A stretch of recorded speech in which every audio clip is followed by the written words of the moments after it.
Oh my gosh, we're rolling. Hey everybody, it's Brook Hoover. I'm a Cedar Rapids guitar teacher.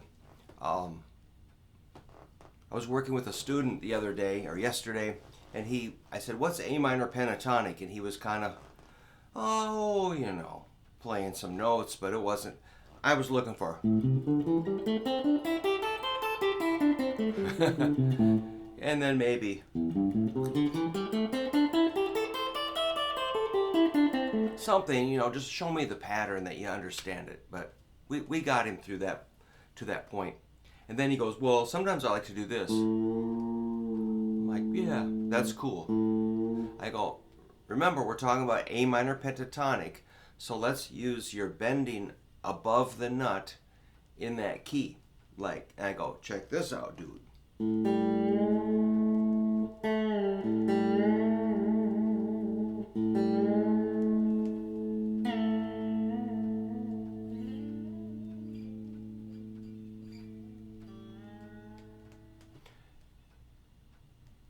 And he kind of went back to, I'm like, hey, you're not hearing me, man. You can play the scale using some of these above the nut bends. So it was really fun. I kind of forgot about this stuff.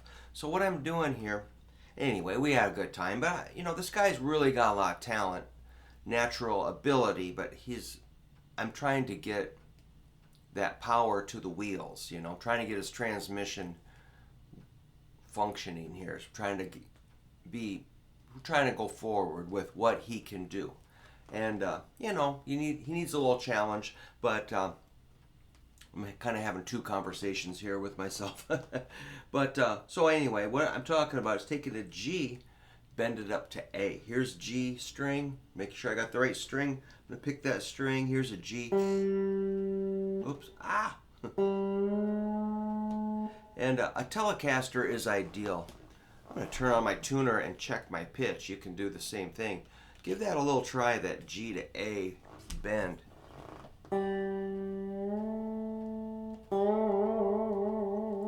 I'm using 3 fingers to smash down.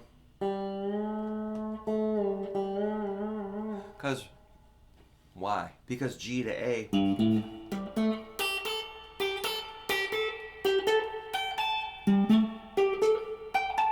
is in the scale. All right, and then you can bring in some tapping with your right. Back up. So I asked him, what is the most common bends in A minor pentatonic? I think he did which was great. I was happy to see that. And he did a couple other bends. I said, well, let's remember, at my school, this is what we teach. Here's the 3 big bends. You bend a C, a G, and a D up like a whole step. But the C can be a half step, the G should be a whole step, the D can be a half or a whole, or you can go farther. So I think we did something like, I'm going to bend that, excuse me, and then tap.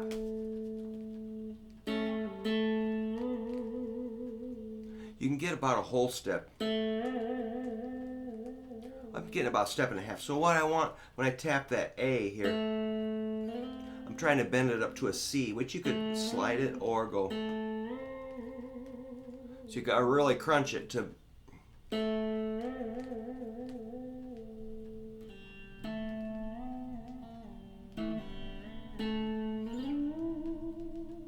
So there I just slid it up to a D. That sounds kind of nice.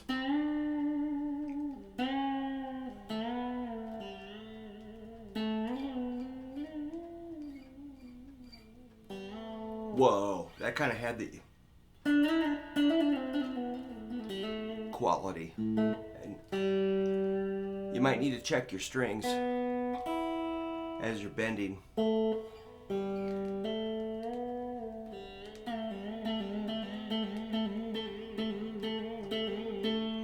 So there, again, I'm tapping and pulling off.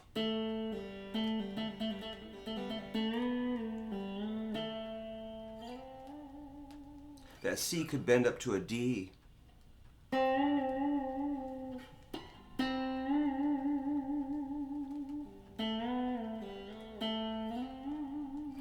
And the D.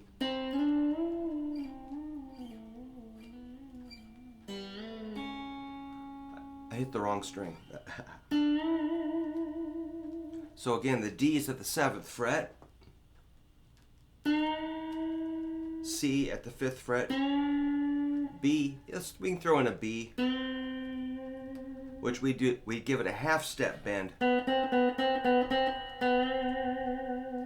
It's okay, we can get outside of the scale a little bit. We could call that B a 2nd or 9th interval, or just a B, whatever.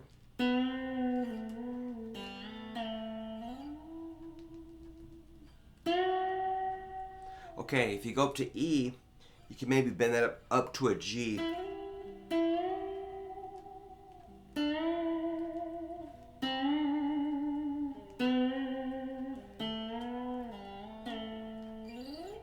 There's an octave. You could go A.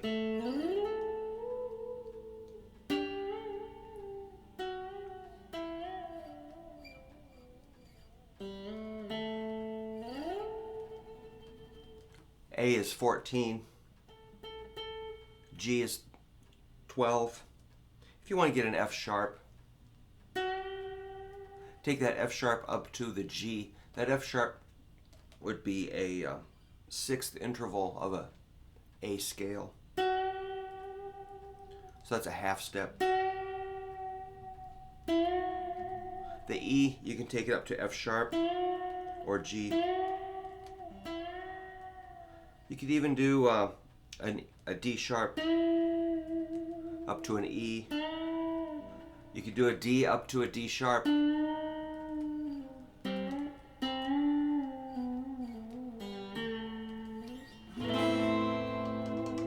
that will fit into A minor.